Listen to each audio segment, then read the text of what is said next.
Creative camera angle here. See if I don't screw this up. The new iPhone's working really well, so on the USB-C port, it's giving me more options for microphones. So I've ordered an actual real microphone, like a real big boy. Well, we'll see. We'll see how that goes. Yeah, that seems all right. So okay, so I've got notes today. As regular viewers know, I almost never use notes because I've retired already and I want to be helpful, and this is fun to a point. I'm having fun doing it. As long as I'm having fun, it's fine.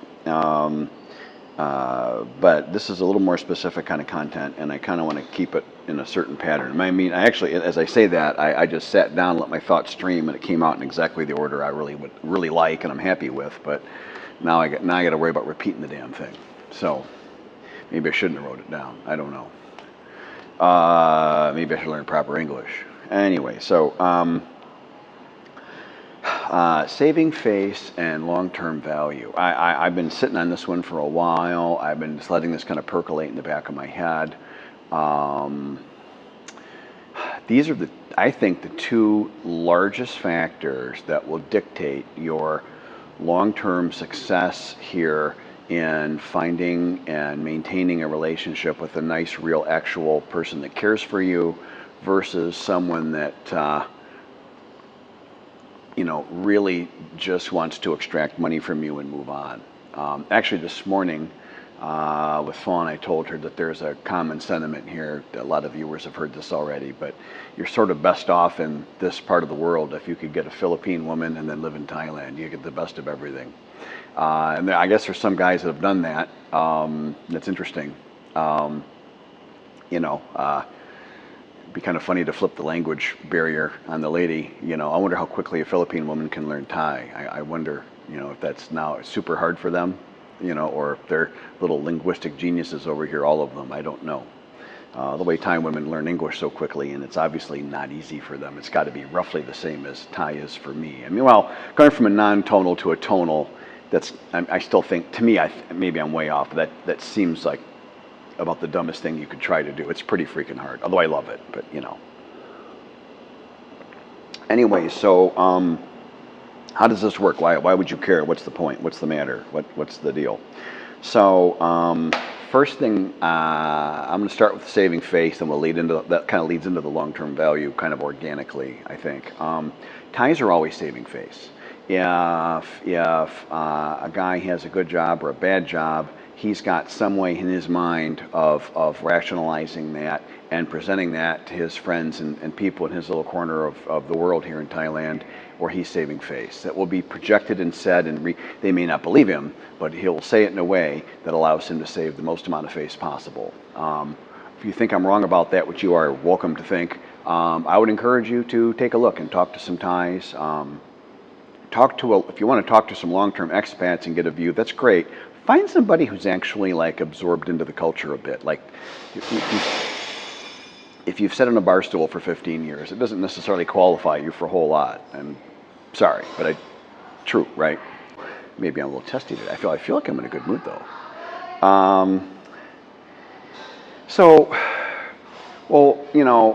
Gee, Rob, you're saying, Thais are always saving face. How is the lady saving face with the broke down Falang and the Falang uniform? And a Falang uniform, if you're not familiar, is big baggy, like cargo shorts would be a classic, a tank top muscle shirt, and then, and if the guy's ripped, that's different. But, I wouldn't even use half of one hand, counting on one hand how many foreigners I've seen that are ripped here. Not counting myself, I think it's been 2 in 2 years. How's that? Not good. Anyways, no, your average guy, as we get older, the average guy here is mid-60s. The average guy doesn't work out. If you're in your mid-60s and you don't exercise, you're going to look older. And unless you're genetically gifted, which there are those guys, whatever, right? You get that. You can't walk around in a muscle shirt all day long. And they go to the temples like that. They go meet their wife's family like that. And, I get it. I love comfortable clothes. Whatever. But, so how is that lady saving face? I get this, let's take an example. 30-year-old, smoking hot Thai woman, of which there are many here in Thailand. They are really pretty. It's amazing how many super beautiful women you see every day. It's crazy here. I see where guys get in trouble. But that girl with the guy mid-60s, most in the West, the grooming standards much lower. So white hair here, you never see white hair. Or gray hair. You virtually never see it, other than politicians running for election. Then they got to look like they have some experience. And I'm serious. Other than that, you virtually never see gray or white hair here.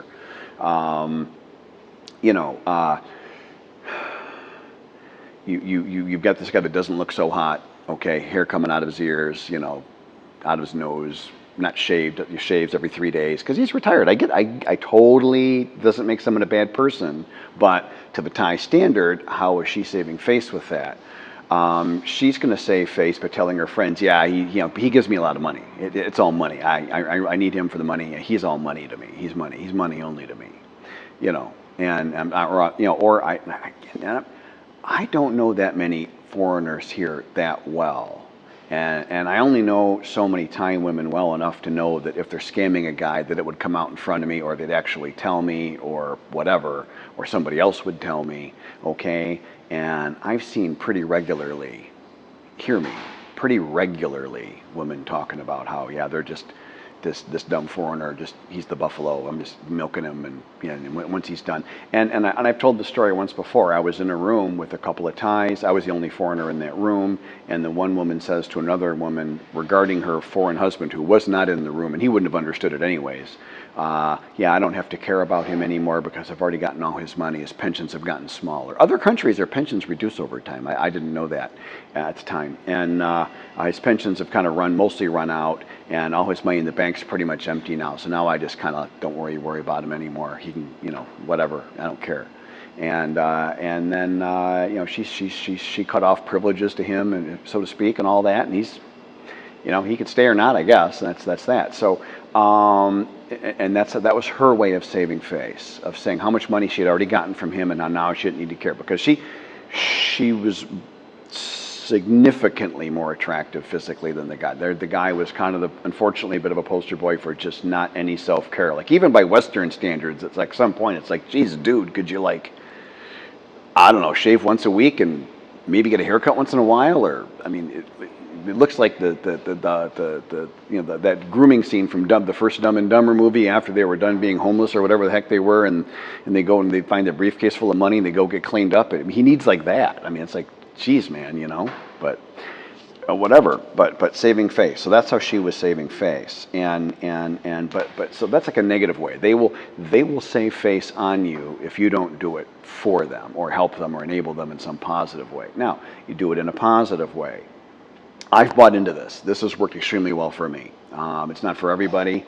I have friends that do the same kind of thing. I've got a friend here, I refer to him as the retired Swiss gentleman. He's a handsome guy. He's extremely well dressed and well groomed. He's well spoken. He's very polite. He's extremely presentable. You'd be proud to call this guy your friend and go to a group function somewhere, or say he was your business partner or something. And he would look like my senior business partner, quite honestly. He's a little more going on than I do. So I'm not the only one, okay? This isn't something I invented or anything. There are guys that do this, and his lady's saving face left, right, and center with him. And he's also wealthy, but look at my case. I'm on a nice pension, very, very, very comfortable, but there's guys here that are super baller status, and that's just not me, okay? And but fun, saving a ton of face with me, because I'm polite in public. I attend functions for her in a supportive way. Yesterday, I was having a mediocre day, back pain wise, in all honesty, but and I was just getting over it. It's been a week of this damn food poisoning, and today's the first day I feel like I've kind of passed it.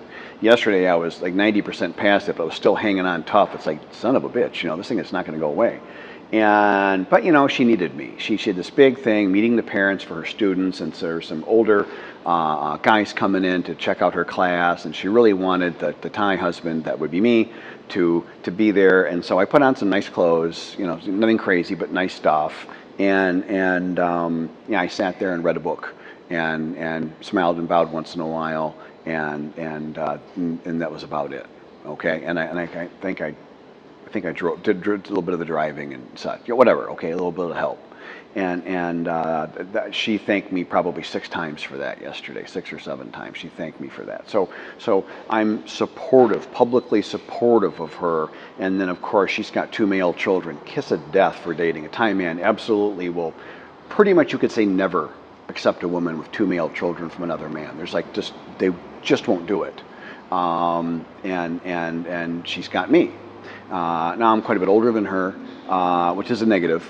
Okay, to a point, it's a negative. She wanted a father figure, but I'm also, probably a little older than she'd ideally like, and she's been honest about that. I've been, doing the best I can to kind of, scrape the barnacles off myself a little bit and clean myself up a bit, and that's still coming along. Every few months I do look a little better. My diet's going better. My rehab's going a little better, and on and on. But so Fawn is saving face. So she's saving face with me with all the stuff. Now I help her financially as well. 2 separate issues which can go together and are of course best go together, because my value to her isn't just about money. Okay, yeah, sure, I help her financially, which is the biggest thing you can help somebody with here. But there's this other really big thing of saving face, and with you could, and it's really a horse race whether which one, if any particular lady is more important or not. It'll vary person to person here. Money's huge, huge, huge in Thai culture and overly big, and it's one of the biggest social flaws here that I think all of us tend to agree on, that they're overly obsessed with money, and the Dong Cho culture, have to show off, have to show how much money you have. Which we have a lot of that in the States, and it was shocking to me to learn that it's actually worse here. That was a surprise. That I did not expect. But it is true. Anyway, so Fawn is saving all this face with me. So now we get into this concept of long-term value. Now with every month, and I'm not going to give her like, $500,000 baht or 1,000,000 baht and go, well, there you go. That would be a terrible idea. Don't ever do that. Don't ever think of doing that. And if you're going to build a white elephant of a home on someone else's land, which they're pretty much all white elephants, unless you're in a tourist area that's super hot and desirable, and you actually have a usufruct and a proper lawyer and everything in place and a prenuptial agreements, and you're all set and you get really good paperwork. Other than that, the houses are 99% white elephants and they're unsaleable. So I would tell you not to waste your money on an attorney, because you're never going to sell it anyways. And if you did, you'd probably wake up with a knife sticking out of your chest. So really not joking. So I wouldn't do that. But anyways, I'm saving face. Back to the positive. I'm saving face with Fawn. She's saving a ton of face with me. I do the ongoing support, but the support's every month. The saving face is every month. I pay for most of her boys' schooling now. I pay for all the things for her boys, whatever she needs. I mean, she puts in money first as she has, but then I support whatever she needs. But it's per month. It's per month. It's not on a lump sum and I'm done, because then I don't have a long-term value. What do they need me for anymore? I mean, not that they're thinking specifically that way, but a lot of people could. And so yeah, I think you get this idea that if you're having your lady is saving face on an ongoing basis by your activities, your actions, your appearance, her appearance with you, how things look and how you look is just, I cannot overstate this. It's just massively huge here. And if all of that is happening, that's every month. And then if your financial value is on top of that tied to every month,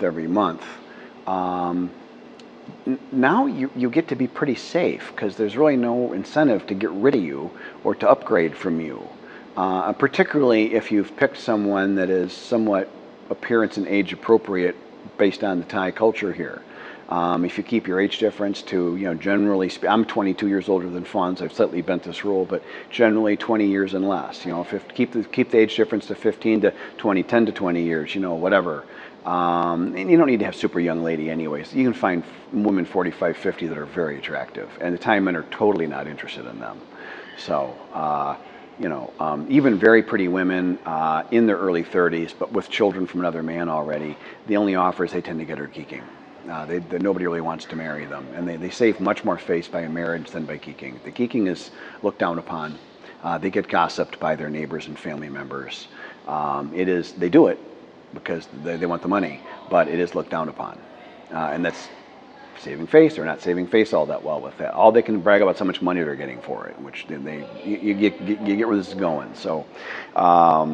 That would be my advice, is if you can do everything you can do, none that's not money, that your woman will save face with, and then all the money is by month and not by lump, and your investment doesn't happen.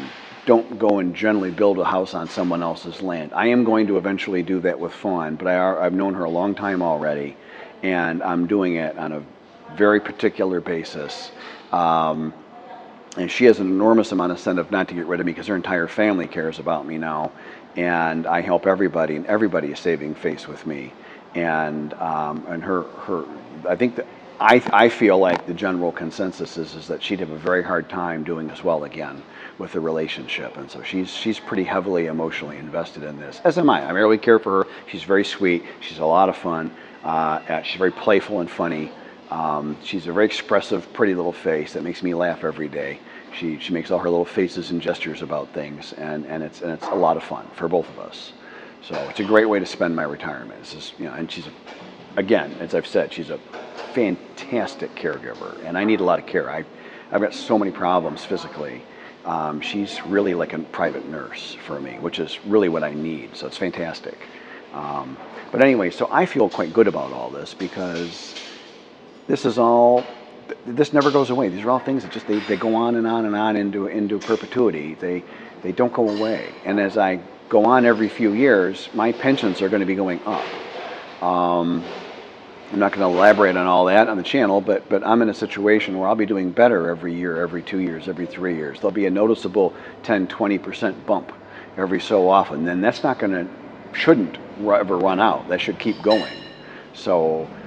There should be more and more and more I can do. There'll be more face to save on the future, and I've made that clear to Fawn. So I have a long-term value to her. So I highly recommend you think about this versus the guys that married a super smoking hot girl in her late 20s or whatever, and then by the time they start to age out, getting into their 70s, their health really starts to fail. Geez, that girl, she's still 30 years old. She's not that old yet. She'll go work at a bar in Pattaya and pick up another guy way richer. Bye. For me and Fawn, that isn't as easy for her to do. She'll be, by the time I'm really old, she'll be 50. Kind of hard to be a bar girl at 50. All right. This is a short video I sent to my friend Todd. I just thought it was kind of funny. Hey, good morning, Mr. Todd and Todd. Yeah, new motorcycle jacket or motorcycle shirt. Got level 1 armor. Just light protection.